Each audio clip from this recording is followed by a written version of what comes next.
Hi all welcome back. ഇന്നത്തെ വീഡിയോയിൽ നമ്മൾ ഒരു ലോക്കൽ MCP സെർവർ എങ്ങനെയാണ് കണക്ട് ചെയ്യുന്നതെന്നാണ് നോക്കുന്നത്. ഇതിന് മുമ്പത്തെ ഒരു വീഡിയോയിൽ നമ്മൾ MCP എന്താണെന്നും എന്തുകൊണ്ടാണ് നമ്മൾ MCP യൂസ് ചെയ്യുന്നതെന്നും MCPയുടെ ആർക്കിടെക്ചറും MCPയുടെ പ്രിമിറ്റീവ്സും ഒക്കെ നമ്മൾ ചെക്ക് ചെയ്തിരുന്നു. നമുക്കത് ജസ്റ്റ് ഒന്ന് റീക്യാപ്പ് ചെയ്യാം.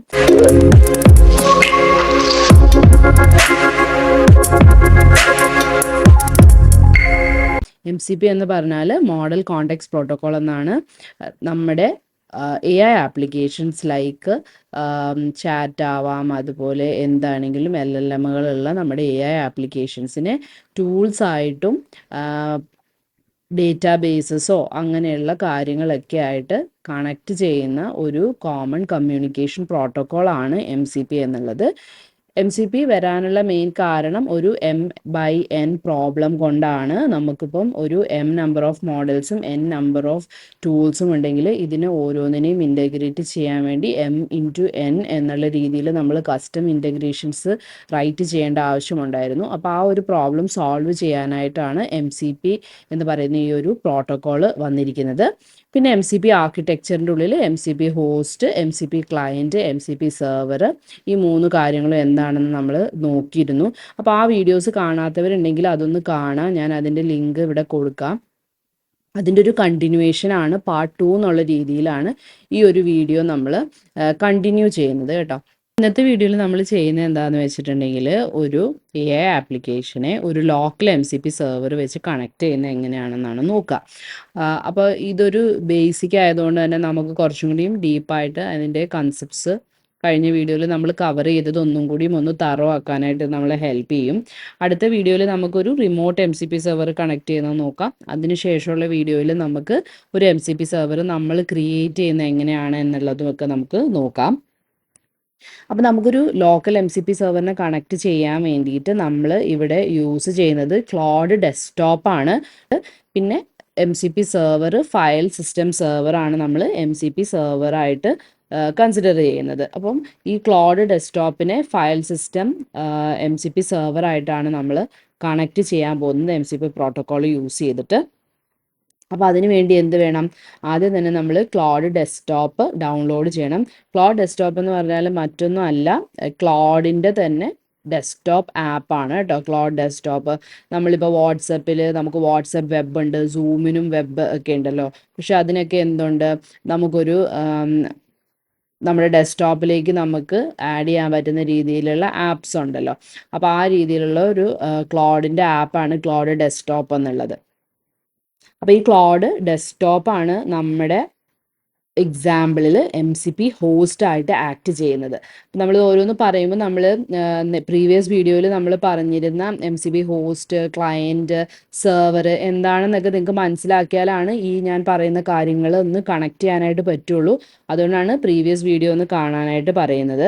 അപ്പോൾ നമ്മുടെ MCP ആർക്കിടെക്ചറിൻ്റെ ഉള്ളിൽ നമ്മൾ പറയുന്ന MCP ഹോസ്റ്റ് ആയിട്ടാണ് ഇവിടെ ക്ലോഡ് ഡെസ്ക്ടോപ്പ് വർക്ക് ചെയ്യുന്നത്. അപ്പോൾ നമ്മൾ ആ ഒരു ആപ്ലിക്കേഷൻ നമ്മൾ ഡൗൺലോഡ് ചെയ്ത് ഇൻസ്റ്റാൾ ചെയ്യണം. ഞാൻ എങ്ങനെയാണെന്നുള്ളത് കാണിച്ചു തരാം.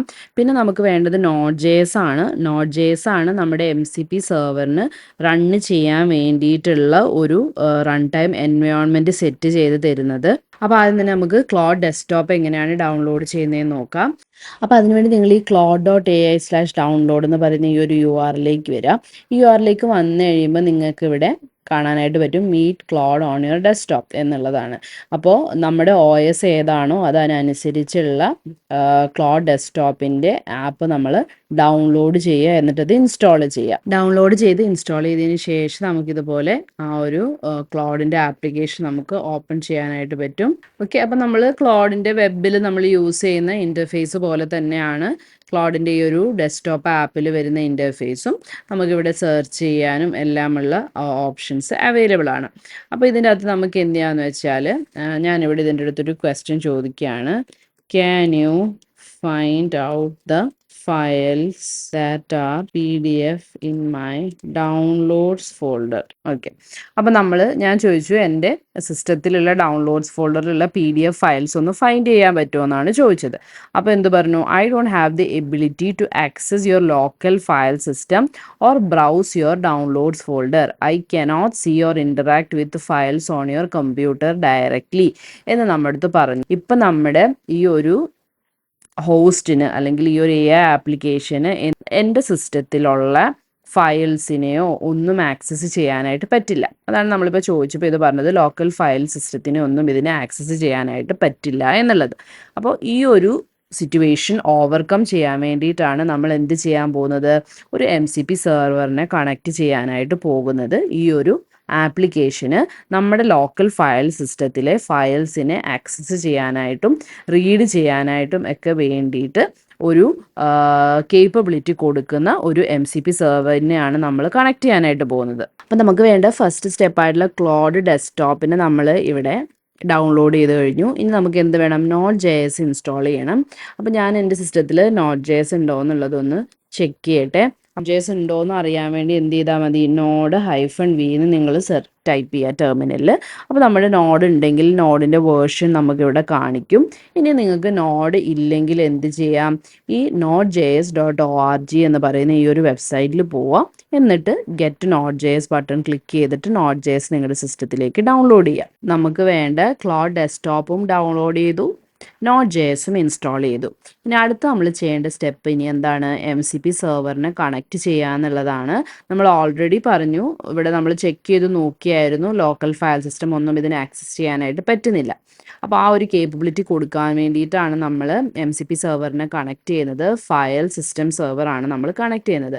ഈ file system MCP server already Claude തന്നെ ഡെവലപ്പ് ചെയ്ത് വെച്ചിരിക്കുന്നതാണ്. നമ്മൾ അതിനെ ജസ്റ്റ് കണക്ട് ചെയ്യുന്ന മാത്രമേ ഇപ്പോഴുള്ളൂ. നമ്മൾ ക്രിയേറ്റ് ചെയ്യുന്ന ഒരു കസ്റ്റം MCP സെർവർ അല്ല, ഓൾറെഡി ഇവർ ക്രിയേറ്റ് ചെയ്ത് വെച്ചിരിക്കുന്നതിനെയാണ് കേട്ടോ നമ്മളിപ്പോൾ ചെയ്യുന്നത്. അതും ലോക്കലി ആണ് നമ്മൾ ചെയ്യുന്നത്. അപ്പോൾ അതിന് വേണ്ടി എന്താ ചെയ്യേണ്ടതെന്ന് വെച്ചാൽ, ഈ ഒരു ക്ലോഡ് എന്ന് പറയുന്ന ഇതിൽ ക്ലിക്ക് ചെയ്യുക, സെറ്റിങ്സിൽ വരിക. സെറ്റിങ്സിൽ വന്നു കഴിയുമ്പോൾ നമുക്കിവിടെ ഡെവലപ്പർ എന്ന് പറയുന്ന ഈ ഒരു ഓപ്ഷനിലേക്ക് വരാം. ഇത് ക്ലിക്ക് ചെയ്യുക. ഇത് ക്ലിക്ക് ചെയ്ത് കഴിയുമ്പോൾ നിങ്ങൾക്ക് ഇവിടെ കാണാൻ പറ്റും ലോക്കൽ MCP സെർവേഴ്സിനെ ആഡ് ചെയ്യാനും മാനേജ് ചെയ്യാനും നമുക്ക് ഇവിടെയാണ് നമ്മൾ ചെയ്യുന്നത്. അപ്പോൾ അവിടെ എന്ത് ചെയ്യണം? എഡിറ്റ് കോൺഫിഗ് ക്ലിക്ക് ചെയ്യുക. ഈ ഒരു JSON ഫയൽ ഓപ്പൺ ചെയ്യാനായിട്ട് പറ്റും. ഈ ഒരു JSON ഫയലിൻ്റെ ഉള്ളിലാണ് നമ്മൾ ലോക്കലി സെറ്റ് ചെയ്യുന്ന MCP സെർവേഴ്സിന് വേണ്ടിയിട്ടുള്ള കോഡുകൾ നമ്മൾ കൊടുക്കുന്നത്. അപ്പോൾ അതിന് വേണ്ടിയിട്ട് എന്ത് ചെയ്യാം? ഈ ഒരു കോഡ് ഞാനിവിടെ കൊടുത്തിരിക്കുകയാണ്. എന്താണ് നമുക്കൊന്ന് മനസ്സിലാക്കാം. അപ്പോൾ MCP സെർവേഴ്സ് എന്ന് പറയുന്നത് എന്താണ്? ഇത് ഹോസ്റ്റിൻ്റെ കോൺഫിഗ് സെക്ഷൻ ആണ്.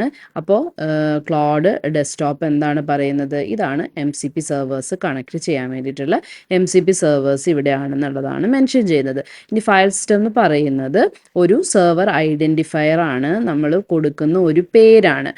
ക്ലയൻറ്റിനും ഹോസ്റ്റിനും മനസ്സിലാവാൻ വേണ്ടിയിട്ടുള്ള ഒരു പേരാണ് ഫയൽ സിസ്റ്റം എന്നുള്ളത്. അടുത്ത എന്താണ്? കമാൻഡാണ് NPX എന്നുള്ള കമാൻഡാണ്. ഇപ്പോൾ ഈ NPX എന്ന് പറയുന്ന കമാൻഡ് നോട്ട് പാക്കേജ് എക്സിക്യൂട്ട് എന്നുള്ള കമാൻഡ് നമ്മുടെ പാക്കേജിനെ ഡൗൺലോഡ് ചെയ്യും. ഇപ്പോൾ അത് അവൈലബിൾ അല്ല എങ്കിൽ, നമ്മൾ ഇൻസ്റ്റാൾ ചെയ്തിട്ടില്ലെങ്കിൽ ആ ഒരു പാക്കേജിനെ ഇൻസ്റ്റാൾ ചെയ്യും, ടെമ്പററിലി ഡൗൺലോഡ് ചെയ്തിട്ട് റണ്ണ് ചെയ്യും.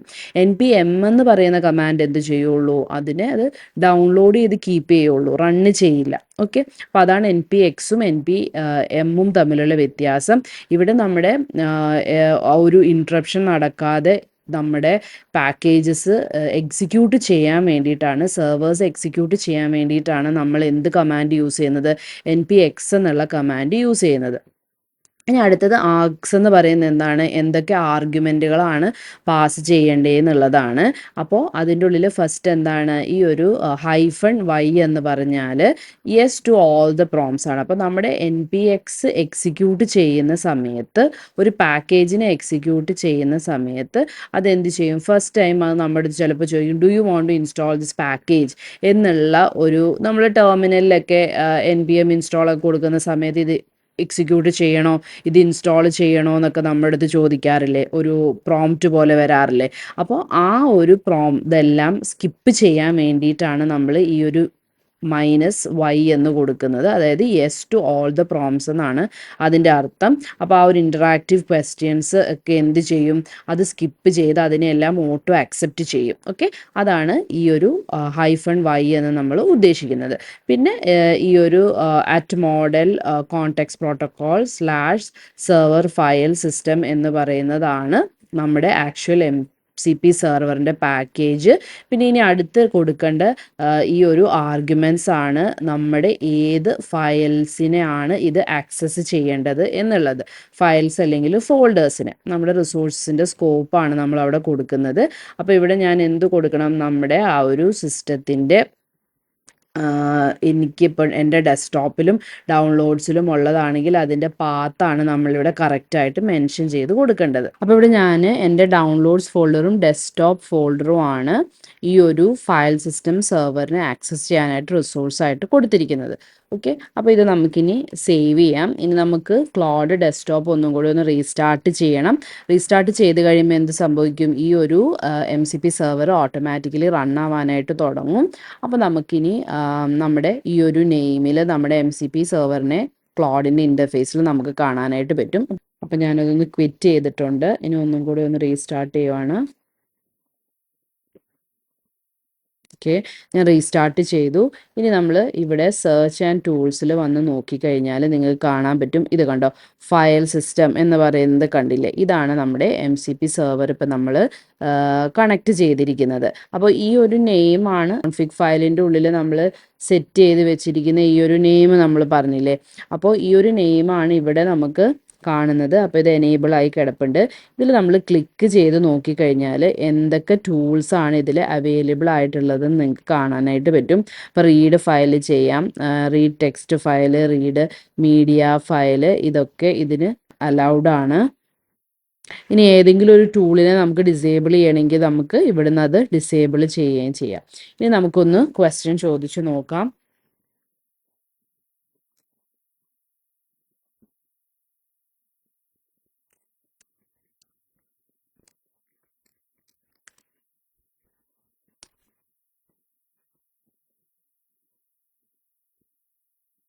ചോദിച്ച സമയത്ത് I will help you find the PDF files in your downloads folder.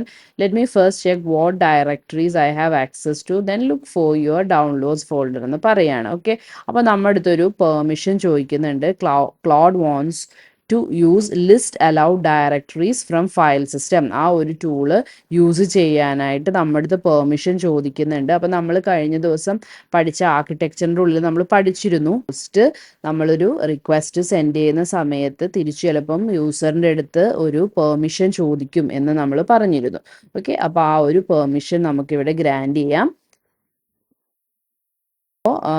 I can access your downloads folder. Let me search for the PDF files there എന്ന് ചോദിച്ചിട്ടുണ്ട്. അപ്പോൾ അതിനും നമുക്ക് എന്ത് ചെയ്യാം, അപ്പോൾ ഓരോ ടൈം അത് നമ്മുടെ അടുത്ത് പെർമിഷൻ ഗ്രാൻഡ് ചെയ്യേണ്ടത് അത് ചോദിക്കുന്നുണ്ട്. സെവറൽ PDF ഫയൽസ് ഫൈൻഡ് ചെയ്തെന്ന് പറഞ്ഞിട്ട് അവൈലബിൾ ആയിട്ടുള്ള ഡൗൺലോഡ്സിലുള്ള PDF ഫയൽസ് ഒക്കെ ഫൈൻഡ് ചെയ്ത് തന്നിട്ടുണ്ട്. അപ്പോൾ ഇതൊക്കെയായിരുന്നു PDF ഫയൽസ് നമ്മൾ ഡൗൺലോഡ്സിൽ ഉണ്ടായിരുന്നത്. അപ്പോൾ അതൊക്കെ ഫൈൻഡ് ചെയ്ത് തന്നിട്ടുണ്ട്. ഇനി നമുക്ക് create A text file in my desktop and okay, അപ്പോൾ ഞാനിവിടെ പറഞ്ഞിട്ടുണ്ട് ടെക്സ്റ്റ് ഫയൽ ഡെസ്ക്ടോപ്പിൽ ക്രിയേറ്റ് ചെയ്തിട്ട് MCPനെ കുറിച്ച് ഒരു പാരഗ്രാഫ് റൈറ്റ് ചെയ്യാനായിട്ട് പറഞ്ഞിട്ടുണ്ട്. ഓക്കെ, അപ്പോൾ I have successfully created a text file MCP overview.txt on your desktop. ഇതാണത് ജനറേറ്റ് ചെയ്ത ടെക്സ്റ്റ്. അപ്പോൾ നമുക്ക് നോക്കിയേ MCP overview.txt എന്ന് പറഞ്ഞിട്ട് ഒരു ടെക്സ്റ്റ് ഫയൽ ക്രിയേറ്റ് ചെയ്ത് അതിൻ്റെ ഉള്ളിൽ MCPനെ കുറിച്ചൊരു പാരഗ്രാഫ് റൈറ്റ് ചെയ്ത് തന്നിട്ടുണ്ട്. ഓക്കെ, അപ്പോൾ ഈ ഒരു MCP ഇതിനെ നമുക്ക് പറയാം ഡൗൺലോഡ്സ് ഫോൾഡറിലേക്ക് മൂവ് ചെയ്യാനായിട്ട് കൊടുക്കാം. മൂവ് ദ MCP hyphen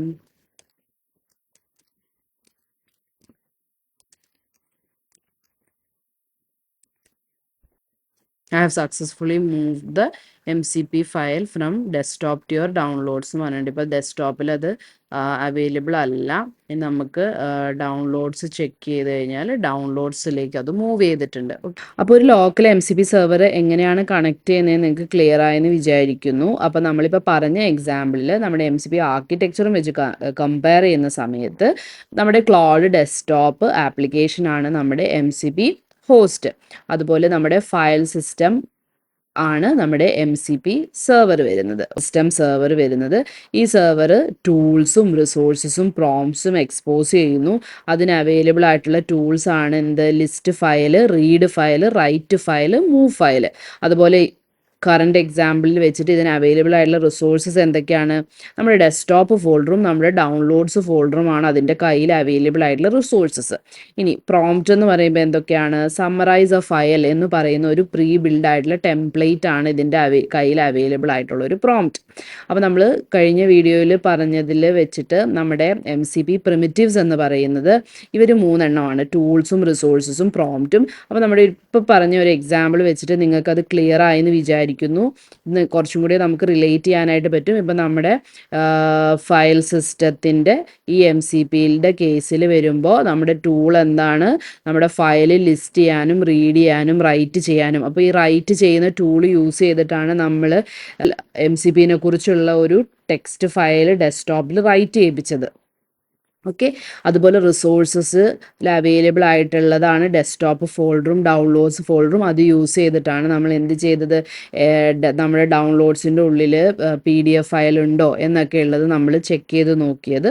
പിന്നെ നമുക്ക് പ്രീ ബിൽഡ് ആയിട്ടുള്ള സമ്മറൈസ് ഫയൽ, ഏതെങ്കിലും ഒരു ഫയൽ നെയിം കൊടുത്തിട്ട് നമ്മൾ സമ്മറൈസ് കൊടുത്തു കഴിഞ്ഞാൽ എന്ത് ചെയ്യും? ഓട്ടോമാറ്റിക്കലി പ്രീ ബിൽഡ് ആയിട്ടുള്ള ഒരു ടെംപ്ലേറ്റ് ഉള്ളത് കൊണ്ട് തന്നെ നമുക്ക് ആ ഒരു ഫയൽ സമ്മറൈസ് ചെയ്ത് നമുക്ക് ഔട്ട്പുട്ട് തരും. ഓക്കെ. അപ്പോൾ ഇതാണ് നമ്മുടെ MCP സെർവർ. അതിന് അവൈലബിൾ ആയിട്ടുള്ള ടൂളും റിസോഴ്സസും പ്രോംപ്റ്റ്സും എക്സ്പോസ് ചെയ്യുന്നു. പിന്നെ വൺസ് ഒരു ക്ലയൻറ്റ് അല്ലെങ്കിൽ യൂസർ ഒരു റിക്വസ്റ്റ് കൊടുക്കുകയാണ്, ക്രിയേറ്റ് ടെക്സ്റ്റ് ഫയൽ എന്ന് കൊടുക്കുന്ന സമയത്ത് മോഡലിന് മനസ്സിലാകും മോഡലിൻ്റെ ഓൺ കേപ്പബിലിറ്റീസ് വെച്ചിട്ട് ഇതിന് ചെയ്യാൻ പറ്റില്ല. അതുകൊണ്ട് അതിന് ഈ റൈറ്റ് ചെയ്യാൻ വേണ്ടിയിട്ടുള്ള ടൂളിൻ്റെ ആവശ്യമുണ്ടെന്ന് മനസ്സിലാവും. അപ്പോൾ ആ ഒരു അവൈലബിൾ ആയിട്ടുള്ള ടൂൾസ് നമുക്ക് അവൈലബിൾ ആണോ എന്നുള്ളത് ചെക്ക് ചെയ്ത് നോക്കും. അപ്പോൾ നമുക്ക് ഇപ്പോൾ കറൻ്റ്ലി അവൈലബിൾ ആയതുകൊണ്ട് എന്ത് ചെയ്യും? യൂസറിൻ്റെ അടുത്ത് അത് പെർമിഷൻ ചോദിച്ചിട്ട് ആ ഒരു ടൂൾസും റിസോഴ്സസും യൂസ് ചെയ്തിട്ട് ആ ഒരു പെർട്ടിക്കുലർ ടാസ്ക് എക്സിക്യൂട്ട് ചെയ്യും. ഇതാണ് ഇപ്പോൾ ഉള്ള നമ്മളിപ്പോൾ ചെയ്ത MCP സെർവറിൻ്റെയും MCP ഹോസ്റ്റിൻ്റെയും വർക്കിംഗ് വരുന്നത്. അപ്പോൾ നിങ്ങളെല്ലാവരും ഇതൊന്ന് ട്രൈ ചെയ്ത് നോക്കുക. എന്നിട്ട് നിങ്ങൾക്ക് എന്തെങ്കിലും ഡൗട്ട്സോ കാര്യങ്ങളോ എന്തെങ്കിലും ഉണ്ടെങ്കിൽ ഒന്ന് കമൻറ്റ് സെക്ഷനിൽ ചോദിക്കുക. എനിക്കിത് ക്ലിയർ ആയെന്ന് വിചാരിക്കുന്നു. എല്ലാവരും ഒന്ന് ട്രൈ ചെയ്ത് നോക്കുക. എന്നിട്ട് എന്തെങ്കിലും ക്വസ്റ്റ്യൻസ് ഉണ്ടെങ്കിൽ ഒന്ന് കമൻറ്റ് സെക്ഷനിൽ ചോദിക്കുക. അതുപോലെ വീഡിയോ ഇഷ്ടപ്പെട്ടാൽ നിങ്ങൾ ലൈക്ക് ചെയ്യുക. അതുപോലെ നിങ്ങളുടെ ഫീഡ്ബാക്സും ഒന്ന് കമൻറ്റ് സെക്ഷനിൽ അറിയിക്കുക. ഇതുപോലുള്ള AI അപ്ഡേറ്റ്സിന് വേണ്ടി നമ്മുടെ ചാനൽ ഒന്ന് മറക്കാതെ സബ്സ്ക്രൈബ് ചെയ്യുക. അതുപോലെ നിങ്ങളുടെ ഫ്രണ്ട്സിലേക്കും ഇതൊന്ന് ഷെയർ ചെയ്ത് കൊടുക്കുക. Thank you for watching.